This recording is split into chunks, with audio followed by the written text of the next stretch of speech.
Olá pessoal, Antônio Socorrista, ensinando a salvar vidas. Sou enfermeiro, sou especialista em urgência e emergência.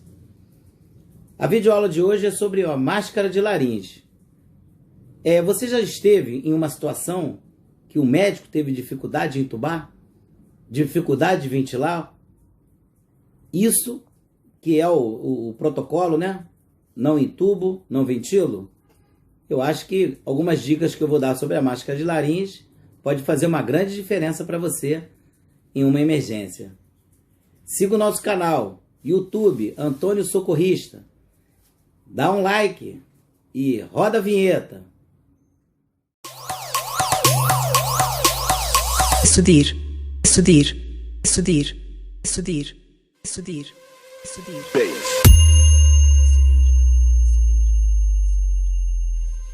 Speaker check.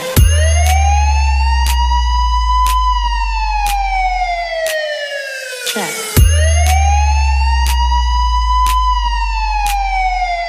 Speaker check.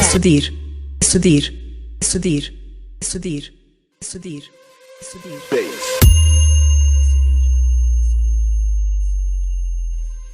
Speaker check.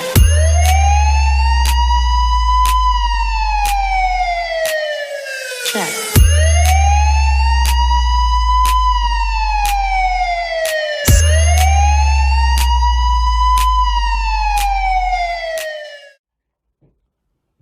Olá pessoal, Antônio Socorrista, sou enfermeiro, sou especialista em urgência e emergência.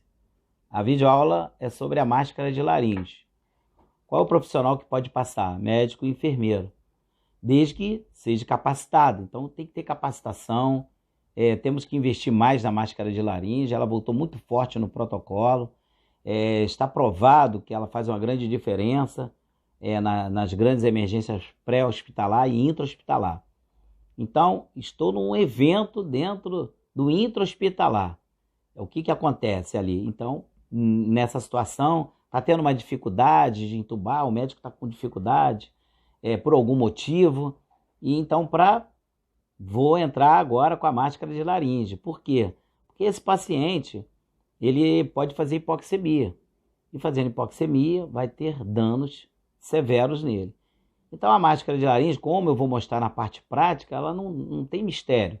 Basta ter treinamento, capacitação em manequins para não ocasionar lesões em paciente. Você não pode passar máscara de laringe que não seja em paciente. Quando eu vou passar máscara de laringe? Quando a minha via aérea falhar. Então o médico está tentando entubar, não consegue, então eu vou passar a máscara de laringe para ter uma vias aéreas pérvia. Entrou o protocolo, não entubo, não ventilo, então está tendo aquela dificuldade.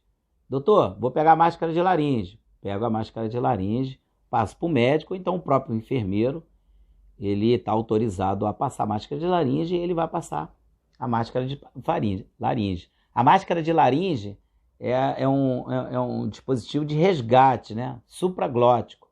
Então é uma coisa ali de emergência. Temos que ter atenção na hora de você pegar a máscara, a embalagem, né? Então aqui na embalagem eu vou abrir, retirei a máscara de laringe e aqui atrás ele vem dizendo qual o peso do paciente, qual é a quantidade de ar que eu vou insuflar e qual é o número. Então eu tenho a máscara de laringe aqui, que essa aqui é reutilizada. Ela pode ser esterilizada por algumas vezes, né? Dependendo também de como você esteriliza essa máscara. Então, eu tenho aqui, o peso do paciente, 30 a 50 quilos. Depois do peso, a quantidade de ar, 20 ml. Então, vou insuflar 20 ml. E qual é o número? 3. Então, eu tenho a máscara ideal para o meu paciente. Tendo a máscara ideal para uma paciente, eu tenho que ver o que? Eu tenho que me atentar para não ter falhas, né, numa emergência.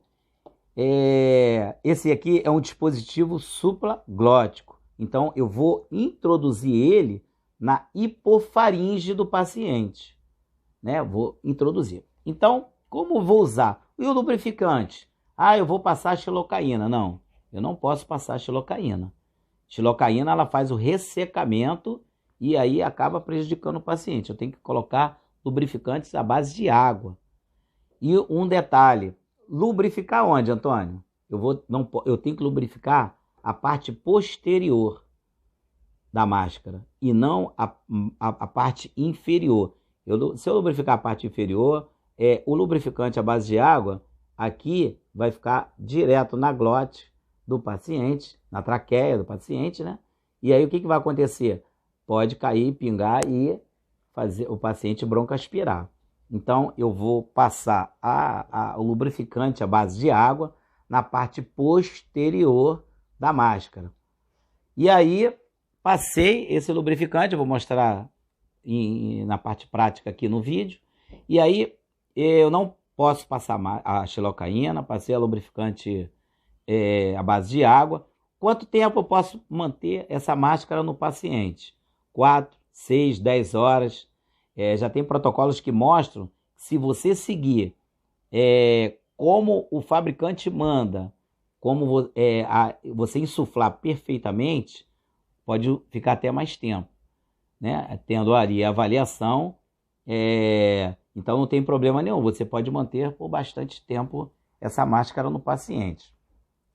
E na introdução, eu tenho que observar como é que eu vou colocar isso aqui. Olha, eu vou mostrar na parte prática, mas já estou mostrando aqui para vocês também, já adiantando. É como se você estivesse escrevendo com lápis ou com uma caneta. Então você vai pinçar a língua do paciente, mão dominante, a máscara, mão não dominante, eu pinço a língua. Eu tenho que pinçar a língua, segurar a língua, porque senão na hora que eu for passar essa máscara, vocês vão ver no vídeo, ela não vai introduzir, ou então ela não vai tampar na língua. Então, quer dizer, não vai ter ventilação para esse paciente. E insuflar 20 ml conforme o fabricante está pedindo, né? Isso aqui é um dispositivo supraglótico, não veda completamente, ele não é 100%. Para vedar o paciente num broncoaspirar, só o TOT, o tubo orotraqueal. Então, existem algumas coisas que nós temos que, antes de passar, tem que verificar se está certo ou não, para não broncoaspirar. Então, o que eu tenho que ver, o que eu tenho que saber do paciente? Quando não usar no paciente a máscara de laringe? O paciente está acordado. Se o paciente estiver acordado, não pode passar a máscara de laringe. Queimaduras de vias aéreas, não pode passar porque vai fazer edema de glote e esse paciente não vai respirar. Então, queimadura de vias aéreas é tubo orotraqueal. O paciente, um obeso mórbido, também não pode passar porque não vai conseguir ter eficácia na máscara de laringe com o paciente obeso. E um paciente que fez uma refeição muito volumosa. Então, você está sabendo que o paciente ele comeu muito, né? Por isso que existe aquela avaliação no pré-hospitalar e no intra-hospitalar, perguntar. E se o paciente teve uma refeição muito volumosa, esse paciente não pode, você não pode passar máscara de laringe nele, né? Porque esse paciente pode broncoaspirar e quando ele broncoaspirar, aí vai trazer um transtorno maior para esse paciente, tá bom? Vamos agora para a parte prática aí. Um abraço. Então, aqui esse paciente aqui, ele é um paciente clínico. Ele não tem suspeita de trauma. Ele não tendo suspeita de trauma, eu posso fazer a hiperextensão da cabeça dele. E eu tenho uma máscara de laringe, né? A máscara de laringe, quando ela sai da embalagem, que a embalagem já está dizendo aqui, conforme no vídeo eu falei, ela sai assim, ó, semi-insuflada. Ela sai semi-insuflada. Então, o que eu vou fazer com essa máscara? Eu vou tirar o ar dela, colocar de novo o ar para testar e vou retirar de novo. Eu não posso retirar o ar de uma forma toda, que ela fique toda enrugada. Eu não posso fazer isso. Então eu tenho que deixar ela já um pouco assim semi-insuflada. Para quê? Para que na hora que eu introduzir não provoque trauma. E eu tenho que seguir o que está escrito também na embalagem ou na própria máscara de laringe, qual é a quantidade de ar que eu vou insuflar aqui, para não provocar trauma, né, nessa vítima. Então, ela está semi-insuflada, né, está bastante molinha para ela acoplar. Uma coisa que para tirar a dúvida de todos vocês, o lubrificante, ele tem que ser na parte posterior da máscara e não na parte inferior. É essa parte aqui que você tem que passar o lubrificante, não aqui. Porque se você passar aqui, aqui já entra na traqueia, então pode fazer uma broncoaspiração no paciente também. Então, esses detalhes é muito importante para você não ter que passar errado. Então, e qual é o lubrificante? A xilocaína? Não, não pode ser xilocaína, porque a xilocaína ela provoca um ressecamento e não pode provocar o ressecamento. Então tem que ser o quê? Um lubrificante à base de água para colocar nesse paciente. E quanto tempo eu posso deixar essa máscara no paciente? Eu posso deixar 4, 6, 10 horas, desde que eu já tenho protocolos que mostram que eu só preciso seguir a orientação do fabricante de quanto eu vou colocar nesse paciente. Então, aqui, ó, eu vou dar uma semi-insuflada nele, ó. Não posso fazer isso, eu retorno. Retornei. O que eu tenho que fazer, ó? Insuflar 20 ml, que é dessa máscara, que é o do manequim. E eu tenho que fazer, ó, um lápis. Eu vou colocar a máscara como se eu estivesse escrevendo. E essa minha mão dominante. E a mão não dominante, eu tenho que fazer isso aqui, ó. Pinçar a língua do paciente. Eu pinço a língua, faço a hiperextensão e vou introduzir a máscara. Aí ele chegou no ponto. Vou pegar, vou insuflar. Testei para ver se não tem fuga aérea. Pronto. Esse paciente aqui, já passei a máscara nele. Não posso deixar de passar para os senhores. Esse paciente é um paciente clínico. Tá bom?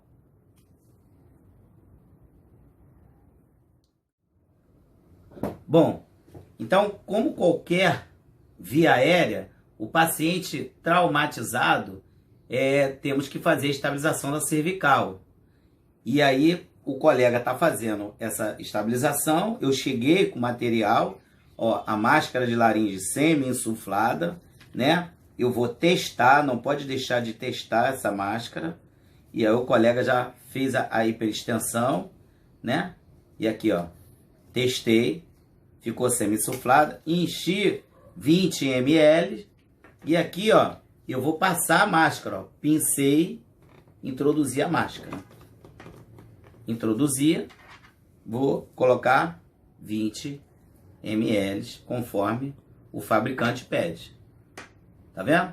Não tem... A única diferença do clínico traumático é que temos que estabilizar a cervical da vítima. E aqui ele acaba fazendo uma manobra de desobstrução de vias aéreas com a própria mão.